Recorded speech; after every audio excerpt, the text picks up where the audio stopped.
स्वागत है आप सभी का पूरी पाठशाला में, जहां चल रहा है प्रीवियस ईयर जीके प्रश्नों का क्विज। जहां हम 15 मिनट में 50 प्लस इंपॉर्टेंट प्रश्न देखेंगे जो आपके आगामी रेलवे, एसएससी या फिर आप भारत में किसी भी एग्ज़ाम की तैयारी कर रहे हो तो काफ़ी मददगार साबित होगा।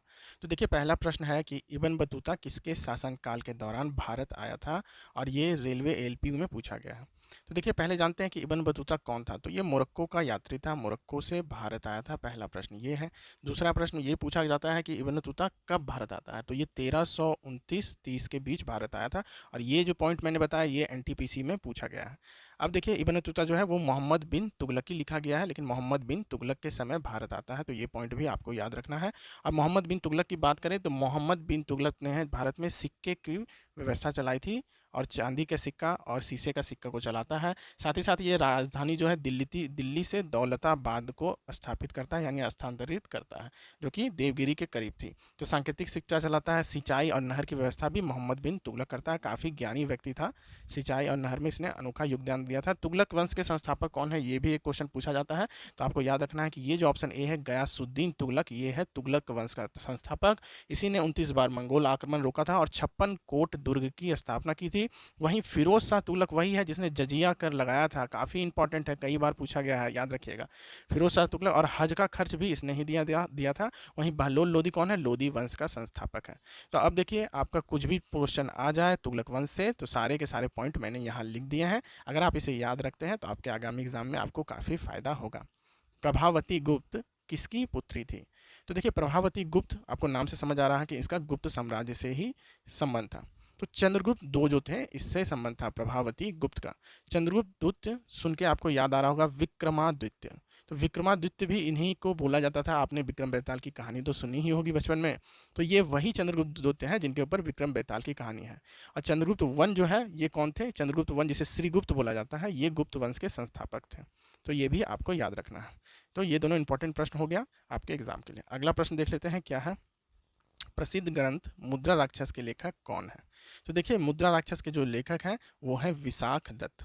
विशाख दत्त मुद्रा राक्षस लिखते हैं। और ये किसके सम्राट में थे। तो पहला बात तो ये है कि विशाख दत्त के बारे में ये पूछा जाता है कि मुद्रा राक्षस जो लिखा था किस भाषा में, संस्कृत भाषा में लिखी थी, और ये किस राजा के राज्य में थे। तो जो मैंने अभी बताया कि चंद्रगुप्त मौर्य। अच्छा देखिए, यहाँ पे मैंने देखा है कि कई स्टूडेंट जो मेरे पास पढ़ते हैं और आप लोग भी कंफ्यूज होते हैं चंद्रगुप्त मौर्य में अच्छा और गुप्त वन में। तो देखिए, चंद्रगुप्त मौर्य जो है इनका संबंध है मौर्य वंश से, ना कि गुप्त वंश से। और चंद्रगुप्त मौर्य के बाद आते हैं बिंदुसार, और फिर इनके पुत्र का नाम होता है अशोक। तो ये जो है ये लोग मौर्य वंश के संस्थापक हैं, चंद्रगुप्त मौर्य। जबकि जो श्रीगुप्त थे वो गुप्त वंश के संस्थापक थे। और एक चीज़ इससे ये पूछा जाता है कि चंद्रगुप्त मौर्य वंश का काल क्या है। तो ये 300 से 200 बीसी तक है। जबकि जो आपका गुप्ता पीरियड है, जो गुप्ता जिन मंदिरों के लिए जानते हैं, और जो इन्होंने अजंता की गुफा की स्थापना की थी, जो कि बुद्ध धर्म से संबंधित है, वो है गुप्त काल का पीरियड, जो कि है 300 एडी। समझ रहे हैं, ये बीसी है और ये एडी है, तो दोनों का टाइमिंग अलग है। तो कभी भी एग्जाम में प्रश्न आता है तो आपको कंफ्यूज नहीं होना है। घुमरा कहाँ का लोक नृत्य है, ध्यान दीजिए। देखिए, घुमरा लिखा हुआ, एक अलग है घूमर, वो अलग है। तो देखिए, घुमरा कहाँ का लोक नृत्य है। तो ये जो है उड़ीसा का एक लोक नृत्य है, फोक डांस है। लेकिन वहीं जो घूमर है ये जो है आपका राजस्थान का। हालांकि यहाँ आपके ऑप्शन में राजस्थान नहीं लिखा है, अगर लिखा रहता तो कन्फ्यूज हो सकते थे। तो देखिए, ऐसे प्रश्न जो है पूछे जाते हैं, और ये एनटीपीसी में पूछा गया प्रश्न था रेलवे का। अगला प्रश्न देखिए, किसने विक्रमशिला विश्वविद्यालय की स्थापना की थी।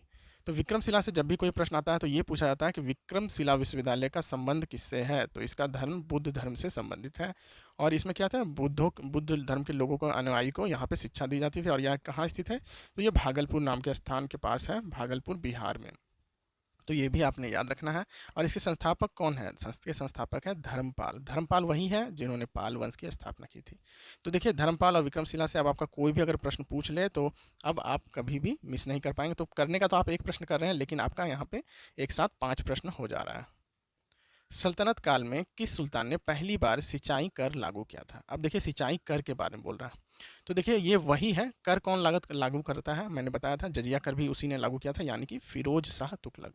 तो ये जो फिरोज तुगलक है उसने पहली बार सिंचाई कर भी और जजिया कर भी लागू किया था। साथ ही साथ हज का खर्च देने वाला यही था, फिरोज शाह तुगलक, जिसका संबंध तुगलक वंश से है।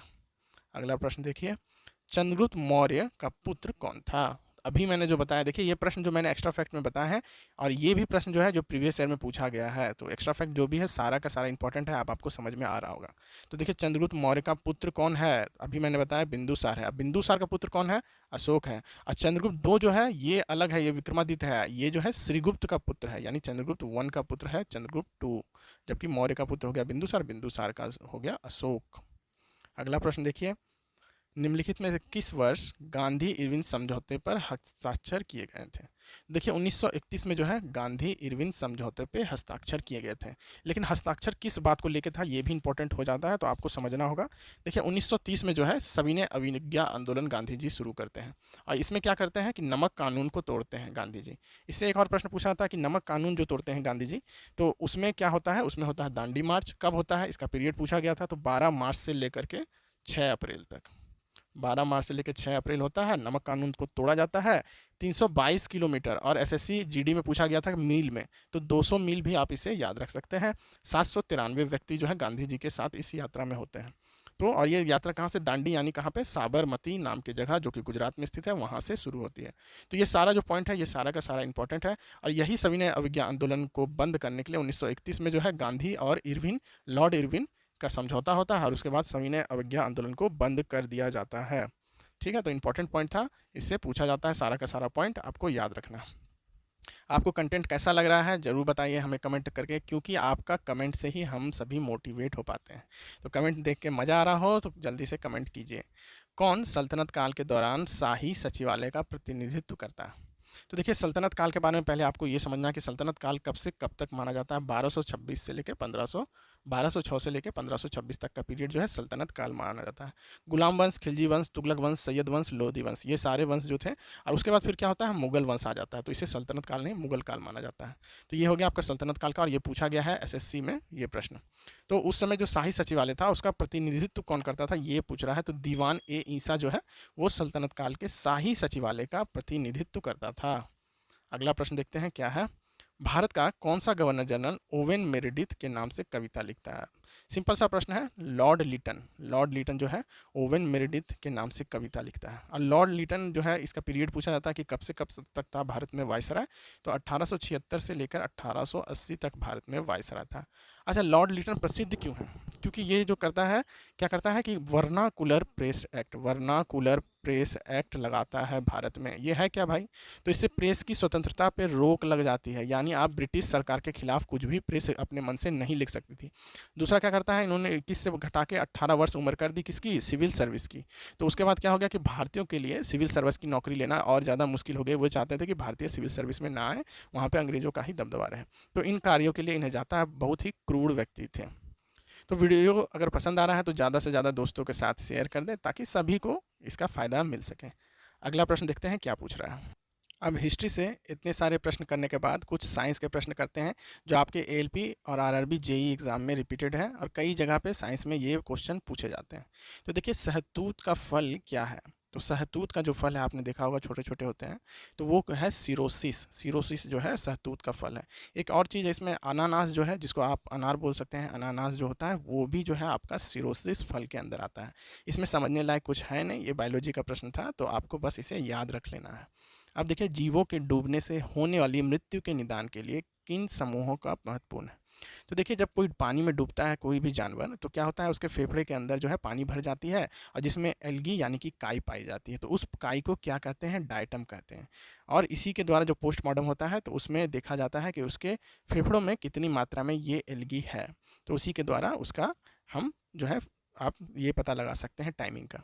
लो हीमोग्लोबिन किस में पाया जाता है, तो लेग हीमोग्लोबिन जो है, नाम से पता चल रहा है, लेग्यून रूट नोड्यूल में पाया जाता है लेग हीमोग्लोबिन, और ये एक प्लांट में पाया जाता है। साथ ही साथ अल्फ़ा, अल्फ़ा का आपने नाम सुना होगा, अल्फ़ा अल्फ़ा, और सोयाबीन, ये दोनों में ही, सोयाबीन, ये दोनों में जो ही है आपका लेग हीमोग्लोबिन पाया जाता है लेग न्यूटर न्यूडुल में। अगला प्रश्न देख लीजिए कि रेगिस्तान में पौधे आमतौर पे क्या होते हैं, पूछ रहा है। तो जो रेगिस्तान के पौधे होते हैं वो सक्लेंट होते हैं, यानी कि पानी चूस के रखते हैं। आप इंग्लिश और हिंदी दोनों में समझ लीजिए। तो सक्लेंट होते हैं, हिंदी में क्या बोला जाता है, सरस, इसका संधि विच्छेद कीजिएगा तो संग रस, संग प्लस रस, यानी इसमें रस भरा हुआ होता है। तो नागफनी का पौधा आपने देखा होगा, इसमें छोटे छोटे कांटे होते हैं। तो सरस पौधे की ये खासियत है, आपसे एग्जाम में पूछा जाएगा कि कैसे होते हैं। तो उसमें छोटे छोटे कांटे लगे होते हैं। अगर आप इसे बीज से काटते हैं तो इसमें आपको जो बीज का भाग मिलेगा इसमें पानी भरा हुआ रहता है, ताकि बिना पानी के ये लंबे समय तक टिका रह सके। तो इसे ही सरस के पौधे बोलते हैं, जो रेगिस्तानी एरिया या फिर कम पानी वाले एरिया में पाया जाता है। आग जीवाणुओं के समूह का उपयोग किसके उत्पादन में होता है? तो देखिए, आग जीवाणु जो है वो बैक्टीरिया है जो कि प्रोटीन को तोड़ देते हैं। तो इसका जो सेल होता है वो भी प्रोटीन का बना होता है। तो इसका प्रयोग किस में होता है? मीथेन के उत्पादन में होता है। और ये तोड़ने के बाद जो गैस निकालते हैं मीथेन, तो उसी के उत्पादन में इसका प्रयोग होता है। अधिकांश कीट श्वसन किस प्रकार से करते हैं? तो आप सभी को पता होगा कि श्वसन की सबसे आम प्रक्रिया क्या है? जो सबसे ज़्यादा जीव करते हैं वो है श्वास नली के द्वारा। तो सबसे ज़्यादा जो कीट हैं वो श्वास नली के द्वारा ही करते हैं। अधिकांश कीटों में यही देखा जाता है। ये भी आरआरबी एलपी का पूछा गया प्रश्न था। सेब के लाल रंग का क्या कारण है? तो देखिए, ये प्रश्न आपको हर जगह मिल जाएगा, चाहे आप बीपीएससी की कर रहे हो या यूपीएससी की तैयारी कर रहे हो। ये आम प्रश्न है, काफ़ी ज़्यादा पूछा गया है सेब का लाल रंग, और साइंस का फेवरेट प्रश्न है, चाहे रेलवे हो चाहे एसएससी हो। तो देखिए, एंथोसाइनिन ये जो है सेब के लाल रंग का कारण है, एंथोसाइनिन, इसको बस रट लेना है आपको। लाइकोपिन किसमें है? टमाटर में। टमाटर का जो लाल रंग होता है लाइकोपिन के कारण होता है। कैरोटीन जो है ये जो है किसमें पाया जाता है? प्रकाश संश्लेषण जो करते हैं पौधे, तो उनके पत्तों में जो है कैरोटीन जो है आपको देखने के लिए मिलेगा, प्रकाश संश्लेषण वाले पत्तों में, फोटोसिंथेसिस में। कौन सी रसदार सब्जी बनाने के लिए मशरूम का इस्तेमाल किया जाता है? तो मशरूम क्या है? मशरूम वास्तव में जो है एक कवक है, यानी कि फंगस है, जो कि आपके घर में सफ़ेद कलर का मिलता है मार्केट में, आपने देखा होगा, पेड़ों के नीचे उगता है। और इसको उगने के लिए जो है ह्यूमिड यानी कि वर्षा वाली जगह चाहिए। कपास का प्रमुख घटक क्या है? तो देखिए, कपास जो है यानी कि जो रुई हम लोग घर में प्रयोग करते हैं सूती की, उसका प्रमुख घटक जो है सेल्यूलोज है। और कपास का सबसे ज़्यादा उत्पादन कहाँ होता है? तो महाराष्ट्र के काली मिट्टी वाले इलाकों में होता है। ये प्रश्न भी पूछा जाता है, कपास कहाँ होता है? तो काली मिट्टी वाले इलाकों में होता है, कई बार पूछा गया। काली मिट्टी की ज़रूरत होती है कपास के पैदावार के लिए, पानी की कम आवश्यकता होती है। और सेल्यूलोज कपास में कितना % पाया जाता है? तो 91% तक सेल्यूलोज कपास में होता है। लाइकेन जटिल प्रणाली है जो किससे बने होते हैं, पूछ रहा है। तो लाइकेन देखिए जटिल प्रणाली है, कितना इंपॉर्टेंट प्रश्न है। एनटीपीसी के शिफ्टों में चाहे एलपी में कई बार रिपीट हुआ था, साथ ही साथ ग्रुप डी में भी, तो काफ़ी इंपॉर्टेंट हो जाता है। तो लाइकेन जो है वो कवक और शैवाल के मिलने से बनता है लाइकेन। तो ये आपको अच्छे से याद रखना है। डुअल प्लांट बोला जाता है इसे, दो तरह की चीज़ के, यानी अगर इंग्लिश में लिखा जाए तो FUN फंगस, साथ में साथ ALGAE फंगस, और एल्गी कवक और शैवाल दोनों के मिलने से बनता है लाइकन। हिंदी में दे चाहे इंग्लिश में दे, आप इसका जवाब दे पाइएगा। बायोलॉजी के प्रश्नों के बाद कुछ प्रश्न चलिए हम केमिस्ट्री से लेते हैं, यानी रसायन शास्त्र। रासायनिक रूप से रेशमों के रेशे मुख्यतः किससे बने होते हैं? तो देखिए, अभी जो प्रश्न आया था उसमें आया था कि कॉटन यानी सूती के रेशे किससे बने होते हैं? कपास के। और अब आ गया है कि रेशम के रेशे किससे बने होते हैं? तो वो जो होते हैं प्रोटीन से बने होते हैं। किसके? रेशम के रेशे। और वो नेचुरल प्रोटीन होते हैं। इंग्लिश में इस रेशम को ही सिल्क बोला जाता है। और सिल्क जो है कहाँ से पैदा होता है? तो कुकुन से, कुकुन के द्वारा जो है रेशम बनाया जाता है, और बॉम्बिक्स मोरी इसे बोलते हैं। देखिए, याद रखिएगा, आपका नाम याद रखना, क्योंकि परीक्षा में पूछा गया है। बॉम्बिक्स मोरी, बॉम्बिक्स मोरी रेशम के कीट का नाम है। बॉम्बिक्स मोरी बम्बू के पेड़ यानी कि बांस के पेड़ में ये पाया जाता है, और ये बेस्ट क्वालिटी का रेशम बनाने के लिए उपयोग होता है। चाइना में इसकी सबसे ज़्यादा खेती होती है। मानव शरीर में किस तत्व का प्रतिशत सबसे अधिक होता है? तो देखिए, माना जाता है कि मानव शरीर में ऑक्सीजन का प्रतिशत सबसे अधिक होता है। और ये ऑक्सीजन मानव शरीर में किस रूप में होता है? तो आपको पता होगा कि हमारे शरीर का 60% से अधिक भाग जो है पानी से बना हुआ है, यानी H2O का। तो देखिए, ऑक्सीजन किस भाग में है? वो पानी के भाग में है। तो ये भी आपको याद रखना है। और लगभग 65% बोला जाता है कि मानव शरीर में ऑक्सीजन है, बोला नहीं जाता है, ये प्रूव्ड है वैज्ञानिकों के द्वारा। निम्नलिखित में से किसे स्ट्रेंजर गैस बोला जाता है? देखिए, क्वीनन यहाँ लिख दिया है, लेकिन होगा जेनॉन। जेनॉन मतलब XENON। ये एक नोबेल गैस है। नोबेल गैस है मतलब क्या हो गया? इनर्ट गैस है, जो किसी के द्वारा अभिक्रिया नहीं करता है। तो ये एक स्ट्रेंजर गैस है, और स्ट्रेंजर गैस से नाम से इसे जाना जाता है। और स्ट्रेंजर का मतलब क्या है? ये एक ग्रीक शब्द है। ग्रीक का शब्द का अर्थ होता है नोबेल गैस, और उसे ही हम स्ट्रेंजर गैस कहते हैं। यहाँ से एक और प्रश्न पूछा जाता है कि कौन कौन से नोबेल गैस होते हैं? आपके ग्रुप डी में कई शिफ्टों में रिपीट किया था। तो देखिए, helium, neon, argon, krypton, xenon और रेडॉन, ये जो सारे हैं ये स्ट्रेंजर गैस हैं। आपको सबका सब याद रखना है। और जेनॉन से पूछा जाता है कि इसका केमिकल फार्मूला जो है एटॉमिक नंबर कितना है, तो जेनॉन का 54 है, हीलियम का 2, नियॉन का 10, आर्गन का जो है आपका हो जाएगा 18, फिर 36 क्रिप्टन का, जेनॉन का मैंने बता ही दिया 54, और ये जो रेडॉन है इसका आपका 86 है। ये ऐसे नहीं लिखवाया जा रहा है, ये आपका ग्रुप डी में कई शिफ्टों में पूछा गया था, तो ये भी आप ध्यान में रख सकते हैं।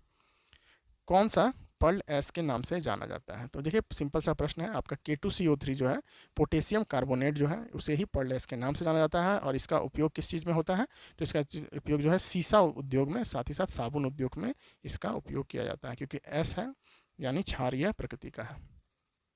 ऑक्सीजन नहीं होता है किस एसिड में, ये पूछा जा रहा है। तो देखिए सल्फ्यूरिक एसिड क्या है, H2SO4, क्या आपको ऑक्सीजन दिख रहा है, जी हाँ दिख रहा है। नाइट्रिक एसिड क्या है, HNO3, क्या ऑक्सीजन दिख रहा है, बिल्कुल दिख रहा है। हाइड्रोक्लोरिक एसिड क्या है, HCl, क्या ऑक्सीजन दिख रहा है, नहीं दिख रहा है, यानी सही जवाब क्या हो जाएगा आपका हाइड्रोक्लोरिक एसिड। अब देखिए आपका ये फ़र्ज़ बनता है कि मैं इतना मेहनत कर रहा हूँ तो आप वीडियो को ज़्यादा से ज़्यादा दोस्तों तक शेयर करके सभी लोगों के पास पहुँचाएँ। साथ ही अगर आप चैनल पे नए हैं तो चैनल को ज़रूर सब्सक्राइब करके अपने भाई के चैनल को सपोर्ट करेंगे, तभी इस तरह के कंटेंट बनाने में हमें भी आनंद आएगा। कृत्रिम बारिश बनाने या बादल छानने के सबसे अधिक इस्तेमाल किए जाने वाला रसायन क्या है, तो देखिए सिल्वर आयोडाइड का प्रयोग होता है, सोडियम क्लोराइड का भी होता है, और सूखे बर्फ़ का यानी जमे हुए बर्फ़ का भी प्रयोग होता है, यानी सही जवाब हो जाएगा ऑप्शन डी। तो ऑप्शन डी आपका इसमें सही जवाब हो जाएगा। और चाइना जो है इसमें कई बार देखा गया है कि वो कृत्रिम बादल और कृत्रिम वर्षा करने की कोशिश करते रहता है। एनाल्जेसिक के रूप में प्रयोग होने वाला हेलोजन का नाम बताइए, तो एनाल्जेसिक होता क्या है, ये होता है दर्द निवारक, साथ ही साथ कीटाणुनाशी। कीटाणुनाशी मतलब क्या कहते हैं, एंटीसेप्टिक जिसे हम लोग बोलते हैं, जैसे कि आप लोग अपने घर में डेटॉल रखते होंगे, तो ये उसी के बारे में बोला जा रहा है। तो ये जो ब्रोमीन है, ये जो है ब्रोमीन का बहुत ज़्यादा हेलोजन के रूप में एक ऐसा हेलोजन है जिसका दर्द निवारक और कीटाणुनाशक डिसइंफेक्टेंट एंड एंटी माइक्रोबियल के रूप में इसका इस्तेमाल किया जाता है। और इसका इस्तेमाल कहाँ पे किया जाता है, तो नहाने वाले पूल में, स्विमिंग पूल में जो होता है, इसका पानी को शुद्ध करने के लिए हम लोग ब्रोमीन का प्रयोग करते हैं। हीलियम के नाभिक में क्या होता है, तो देखिए पहले हीलियम का नाभिक का एक चित्र बनाया जाए। तो हीलियम का नाभिक में जो है 2 न्यूट्रॉन होता है और 2 प्रोटॉन होता है। वहीं जब नाभिक से हम बाहर निकलते हैं तो बाहर में 2 इलेक्ट्रॉन होता है। तो ये हो गया आपका हीलियम का नाभिक। तो आप समझ गए होंगे कौन सा सही जवाब होगा आपका ऑप्शन सी, 2 इलेक्ट्रॉन, 2 न्यूट्रॉन और 2 प्रोटॉन। और हीलियम का पूछा जाएगा कि आपका परमाणु संख्या कितना है, 2 है, और परमाणु क्रमांक कितना है, परमाणु संख्या 2 है, और परमाणु भार कितना हो गया, 4। और इसे ही अल्फ़ा पार्टिकल बोलते हैं, अल्फ़ा पार्टिकल। तो ये भी आपसे पूछा जाएगा कि अल्फ़ा पार्टिकल किसे कहते हैं, तो वो हीलियम को ही बोला जाता है। तो एक प्रश्न से देखिए, और ये मैच ये आपको दिमाग में रखना है, तो आपको कभी भूल नहीं होगे। और हीलियम क्या है, ये नोबेल गैस है, यानी इनर्ट गैस है, अक्रिय गैस है। मरकरी सल्फाइड का सामान्य नाम क्या है पूछ रहा है, तो देखिए वर्मिलियन जो है वो मरकरी सल्फाइड का सामान्य नाम है। कहाँ पूछा गया है, एएलपी में प्रीवियस ईयर में पूछा गया प्रश्न था, मरकरी सल्फाइड का सामान्य नाम हो गया। अगला देखिए प्रश्न क्या है कि सोडियम बाइकार्बोनेट को अत्यधिक गर्म करने पे कौन सा उत्पाद बनता है। तो सोडियम बाइकार्बोनेट है क्या, पहले ये जान ले। तो खाने का सोडा यानी कि बेकिंग सोडा जो है, खाने वाला सोडा जो है आपका, जो आपके घर में कभी ब्रेड बनता होगा या फिर कुछ तरह के पकौड़े जो बनाते हैं जो आप मार्केट में खाते हैं, तो उसमें इसी का इस्तेमाल किया जाता है, सोडियम बाइकार्बोनेट का, खाने वाला सोडा का। इसका फॉर्मूला भी पूछा जाता है आपके एग्जाम में, CGL से लेकर के आपके रेलवे में कई बार पूछा गया है, NaHCO3। तो ये हो गया, ठीक है। और सोडियम कार्बोनेट जो है उसका फॉर्मूला भी पूछा था, उसका है Na2CO3। तो ये खाने वाला सोडा नहीं, खाने वाला सोडा इसे बोला जाता है जिसमें H है, हाइड्रोजन है, वो खाने वाला सोडा है। और ये दोनों ही पूछा जाता है। तो देखिए अत्यधिक गर्म करने पर क्या बनता है, सोडियम कार्बोनेट बन जाता है, यानी हाइड्रोजन जो है जल का भाग हट जाता है। और सोडियम कार्बोनेट का फॉर्मूला तो मैंने लिख ही दिया है। और इसमें क्या होता है कि जो आपका CO2 गैस जो है वो निकलता है, और उसके कारण जो है आपका ब्रेड या फिर किसी भी तरह का छोले भटूरे में भी आप देखिएगा कि वो जो फूल जाता है, वो किसके कारण, CO2 गैस जो निकलता है उसके कारण ही वो फूल जाता है। और आपको कोई भी केक, पेस्ट्री, इस तरह की चीज़ें आप खाते हैं तो वो आपको फूला हुआ मिलता है, जिसका कारण यही है। तो ये था आज का आखिरी प्रश्न। सारे के सारे प्रश्न इंपॉर्टेंट थे। अगर आपको कहीं समझने में कुछ कठिनाई हुई है तो कमेंट करके ज़रूर बताएं। वीडियो को ज़्यादा से ज़्यादा दोस्तों तक शेयर कर दें। और इससे पहले का वीडियो आपने नहीं देखा है तो ये दाएं तरफ जो आपको प्लेलिस्ट दिख रही है, इसमें आपको सारा का सारा प्रीवियस ईयर वीडियो मिल जाएगा, जो सभी का सभी इंपॉर्टेंट होगा। तो चलिए फिर मिलते हैं आपसे नेक्स्ट वीडियो में।